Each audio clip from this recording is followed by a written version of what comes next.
le Nasdaq par Micron notamment. Ah, ça c'est intéressant, franchement. Hier, dernière grande tech américaine a publié ses résultats.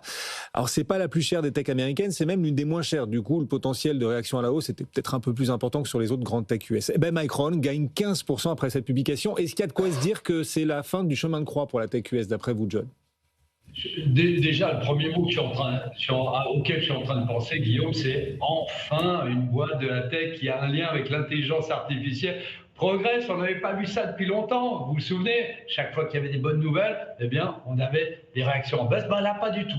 Vous l'avez dit, plus 15%. Et ce qui est intéressant de noter ici, alors ce qui est un tout petit peu différent, c'est que l'intelligence artificielle n'est pas simplement une bataille de puces GPU, GTU, etc. C'est aussi une bataille dans les mémoires. On a l'impression qu'on avait oublié la question des mémoires, c'était simplement les puces. Et on voit que Micron a relevé ses perspectives de croissance, anticipant une demande sur les mémoires d'IRAM en hausse de 20%, et donc c'est bien au-delà du marché. Aussi, ce qui est très intéressant, mais ça c'était un peu dans l'ambiance actuelle et ce qui n'excitait pas vraiment les marchés, c'est que la dynamique offre-demande est devenue structurelle. Vous avez le CEO de Micron qui a dit que l'offre restera nettement inférieure à la demande pour un horizon visible. Alors c'est un peu mystérieux, hein, un horizon visible, on ne sait pas si c'est 6 mois, 3 mois ou 15 ans, mais en tout cas, on voit qu'on a énormément de demandes.